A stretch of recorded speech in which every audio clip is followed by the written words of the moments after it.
Shankar madam ఏంటి చెప్పండి. మా ప్రాబ్లం అంటే ఏముంది మేడం, మా అత్త తప్ప ఏం లేదు మా ప్రాబ్లం. అత్త తప్పితే ఏం లేదా? అవును ముందు మేడం, నుంచి చెప్పండి, ఏం జరిగింది ఏంటి? మాది లవ్ మ్యారేజ్ మేడం. నల్గొండలో పరిచయం 5 నెలల వరకు ఫోన్లలో ఉంటుంది. 5 నెలల నుంచి 4-5 నెలల నుంచి తర్వాత మా రూమ్కి తీసుకుపోయింది. 1 నెల 2 నెలల వరకు ఉన్నాం. ఆ తర్వాత మా రూమ్ వాళ్ళు అన్నారు కదా పెళ్లి కాకుండా ఇట్లా ఉంటే బాగుండదు మేడం అంటే దండలు వేసుకొని వచ్చినాం అంతే.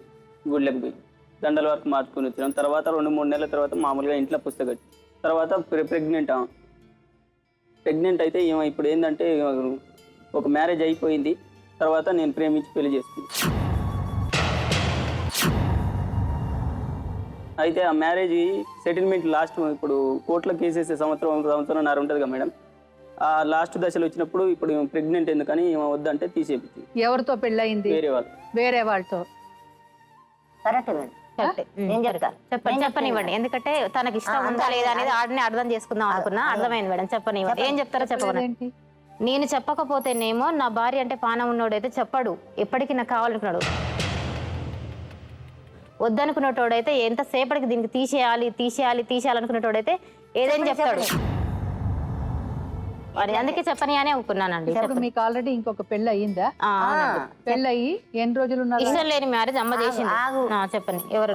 ఫస్ట్ ఈమెకు పెళ్లి అయితానికి నేను కులవాయన చూసిన మేడం. కులవాయన చూసి పెళ్లి చేశాను.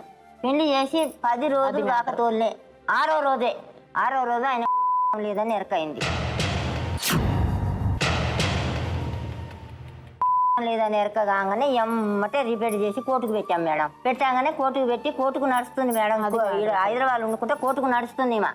చెప్పండి. అయితే ఆ కోర్టు నడుస్తుంది కదా, ప్రెగ్నెన్సీ ఇప్పుడే వద్దంటే తీసేపించింది. మళ్ళీ 6 నెలలు అదే రూమ్లో ఉన్నాం. 6 నెలలు మొత్తం సంవత్సరం అయినట్టుంది మేడం. తర్వాత ఈమె ఏమనుకుందో ఏమో ఈమెను తీసుకొని పోయి నన్ను స్టేషన్లో పెట్టింది. పొద్దుకులు జైల్లో ఉంచి మాకు ఈయన వద్దు ఏమొద్దు అని తీసుకొని పోయారు. మళ్ళీ 3-4 నెలల తర్వాత మళ్ళీ తీసుకొచ్చుకున్నాం. మళ్ళీ వస్తా అంటే తీసుకొచ్చుకున్నాం. మళ్ళీ ఆలియాలో ఉన్నాం. ఆలియాలో 2 సంవత్సరాల దాకా కాపురం. వేరే కాడ రూమ్ ఆలియాలో, మిర్యాలగూడ నుంచి ఆలియాకు 2 సంవత్సరాల దాకా కాపురం చేసినాం మేడం. అప్పుడు ఒక ప్రెగ్నెన్సీ పోయింది. 3వ నెలలో మళ్ళీ ఈడికి వచ్చినాక 2 సంవత్సరాల దాకా కాపురం చేసినాం. అప్పుడు ప్రెగ్నెన్సీ మళ్ళీ పోయింది. ఆ తర్వాత ఇంటికి పోయినాం. మా ఇంటికి ఆడ రూమ్, ఇక మా ఇంటికే తీసుకుపోయినా డైరెక్ట్. ఇక ఆడ ఇడికి తిరగకు. ఆడ ఇప్పుడు మళ్ళీ సంవత్సరంన్నర ఎక్కువనే ఉన్నట్టుంది కాపురం చేసినాం ఆడ కూడా. అప్పుడు మళ్ళీ ఒక కడుపు పాప బేబీ బాగాలేదు. 6 నెలలకు మామూలు డెలివరీ చేసిరు. మళ్ళీ ఆ నుంచి మా వదిన, పెద్ద వదిన, చిన్న వదిన ఇద్దరు ఉంటారు. ముగ్గురం అన్నదమ్ములం మేడం. నేను చిన్నగా, ముగ్గురం అన్నదమ్ములం. సెరుతుబాటు చేస్తారు. మా అన్నోళ్ళు కళ్ళలకు వస్తారు, అట్లా ఇట్లా బట్టలు లేకుండా చూపెడతారు అని నాతో చెప్పేసి.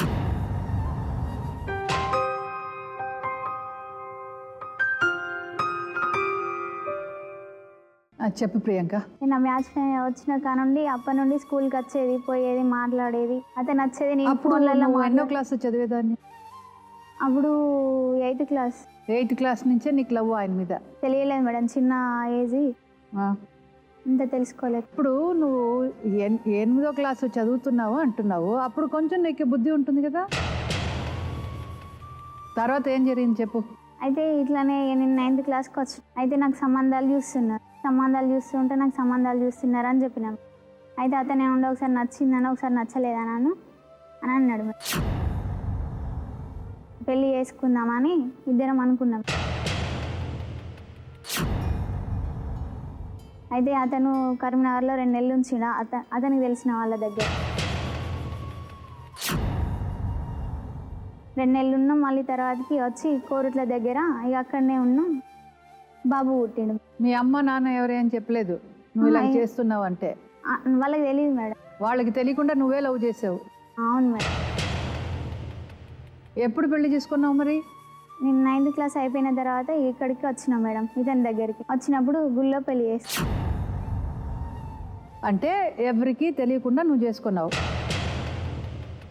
పెళ్ళి అయిన తర్వాత ఎప్పుడు తెలిసింది మీ ఇంట్లో? నేనే చెప్పినా మేడం, నా కొడుకు పుట్టిన 3 నెలల తర్వాత. అప్పుడు అంతవరకు మీ తల్లి ఏమైనా అడగలేదా? అంటే ప్రెగ్నెన్సీ ఉండేప్పుడు మీ తల్లికి తెలీదా? తెలియదు మేడం. ఏం చేసి నిన్ను లవ్ చేశాడు? అతని దగ్గర ఏముందని అతని చేతులారా కష్టం చేస్తే ఇద్దరు కష్టం చేస్తేనే మాకు పెట్టగలుగుతారు. అవును. లేకుంటే వాళ్ళు మాత్రం ఒక్కరోజు పని రాకుండా మాత్రం మా అందరు కడుపులు ఎండుడే. అట్లా చూసి ఎట్టి లవ్ చేసినావు, నీకేం తెలియదా? నీకు నేను పెళ్లి చేసుకొని తెలియదా? నాకు కొడుకు పుట్టిందని తెలియదా నీకు? నన్ను ఏం చేయాలనుకుంటున్నావు నువ్వు? నేను 8వ క్లాస్ నుంచి నేను చదువుకున్నదాన్ని కావా? నేను చదువుకోలేను మేడం. నన్ను నా తండ్రిని చదివియలే. నా తండ్రి తాగుపోతాడు. అడుగు. నన్ను ఎవరు చదివియలేరు. మేము కూడా చిన్నప్పటి నుంచి కష్టం చేసుకుంటే పెరిగినాం. మేము చదివియలేదు. ఇప్పుడు నువ్వు కడుపుతో ఉన్నావు అంటే అప్పుడు కూడా మీ అమ్మ నాన్నకు తెలీదా? తెలియదు మేడం. నేను ఇక్కడికి కోరుట్లోకి వచ్చిన తర్వాత ప్రెగ్నెన్సీ అయింది. బాబు పుట్టిన 3 నెలలకి ఇక అమ్మ వాళ్ళకి చెప్పినాం మేడం. అప్పటిదాకా అమ్మ వాళ్ళకి పిల్ల పుట్టిన తర్వాత నువ్వు మీ అమ్మకి నాన్నకి చెప్పావు. అవును. ఇద్దరు మీదకి వచ్చి కాపురం చేసి మంచిగా చల్లగా ఉంటున్నాను. ఊరికి వచ్చినావా నువ్వు? ఏమని వచ్చినావు వీడికి? నువ్వు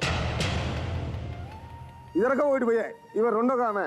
ఈ 3వ దాన్ని పోయి కాపురం చేసి నేను ఎట్లా చల్లగా ఉంటా? వాడు ఎంత చెడ్డ తెలియదా నీకు? వాడికి మంచివాడైతే మొదటిదే ఉండు.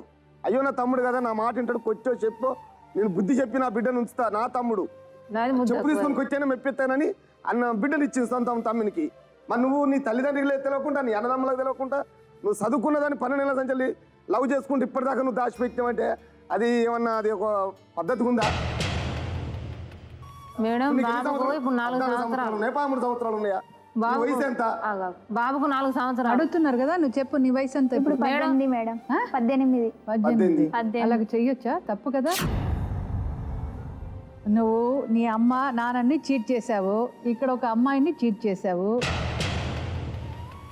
నిన్ను వదిలేసి ఇంకొక అమ్మాయిని చూసుకోవడానికి ఏం నమ్మకం? ఇప్పుడు నీకు ఈవిడికైనా అమ్మ నాన్న నా బాబాయ్ అందరూ సపోర్ట్ ఉన్నారు, నీకు ఎవరు సపోర్ట్ లేదు. నిన్ను వదిలేసి ఇంకొక అమ్మాయిని చేసుకొని వెళ్ళిపోతే ఏం చేస్తారు? నీకు ఒక బాబు ఉన్నాడు, మళ్ళీ నువ్వు కష్టపడతావు కదా. ఇప్పుడు ఏం చేయాలి నువ్వే చెప్పు. ఇతనితోనే ముగ్గురం కలిసి ఉందామని ఇప్పుడు ఫస్ట్ ఆఫ్ ఆల్ నువ్వు లీగల్గా పెళ్లి చేసుకుంటే, ఒక భార్య ఉండేటప్పుడు నువ్వు పెళ్లి చేసుకోనంటేనే అది పెద్ద తప్పు. అది అలాగ అడగకూడదు, అలాగ చెప్పకూడదు. నువ్వు మన అందరూ కలిసి ఉందా అంటే అది పెద్ద తప్పు కదా నువ్వు చెప్పడం. నువ్వు 8వ క్లాస్ వరకు చదివావు. చదువు లేని వాళ్ళు ఇలాగ చేస్తే మనం ఏదైనా చెప్పొచ్చు. నీకు కొంచెం కల్చర్ తెలుసు, నువ్వే ఇలా చేసావంటే ఎలాగా? నాకు అంతగా తెలియలేదు మేడం. ఏంటి ఎప్పుడు చూసినా తెలియలేదంటే వాటికి తెలియలేదు మేడం. మీ ఆయన వచ్చి నిన్ను వదిలేసి ఆ సంధ్య దగ్గర వెళ్ళిపోతే ఏం చేస్తావు? ఎట్లా మేడం నా జీవితం ఎట్లా మేడం? నువ్వు ఏం చేస్తావని అడిగాను. ఇక పొద్దున 9ంటికి పోయి ఇంటికి వచ్చే లోపల ఇక మా ఆయన ఎంజాయ్ చేసేటోడు అన్నట్టు ఇంకా ఆమెతో. ఇప్పుడు కొన్ని రోజులు అక్కడ సంసారం చేస్తున్నాడు, కొన్ని రోజులు ఇక్కడ సంసారం చేస్తున్నాడు. మళ్ళీ తెల్లారి డోర్ కొట్టే వరకల్లా 2 ఉన్నారు మేడం. వాళ్ళిద్దరిని ఆమెను బాగా కొట్టిన మేడం. కలిసేది ఇంటికి వచ్చి దర్జాగా పిలిచేది మేడం. మా ఇంటికి వచ్చి వస్తావా రావా, నువ్వు రాకపోతే చూడు నేను చచ్చిపోతా. ఏదో సంథింగ్ నాకు డిస్టర్బ్ అయినా, నేను తన దగ్గర నేను డిస్టర్బ్ అయినా. ఈడ ఉండే కంటే నీతోటి ఉండే దానితో అసహించుకున్నా కంటే నేను జైల్లో ఉండడం అన్న బెస్ట్. ఉన్నది చేయండి, నాకు అవసరం లేదు. నీ టార్చర్ నేను భరించలేకపోతున్నా. ఆ అమ్మాయి వదిలేసి ఆవిడ డైవర్స్ చేయకుండా నిన్ను ఎలాగ పెళ్లి చేసుకుంటారు?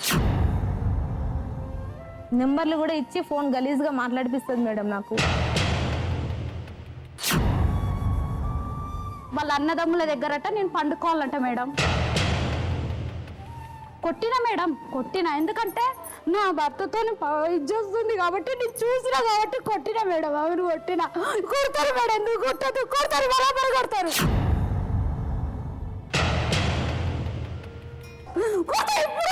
ఇంకొకసారి మా ఆయన ఫోన్ చేసినాడు.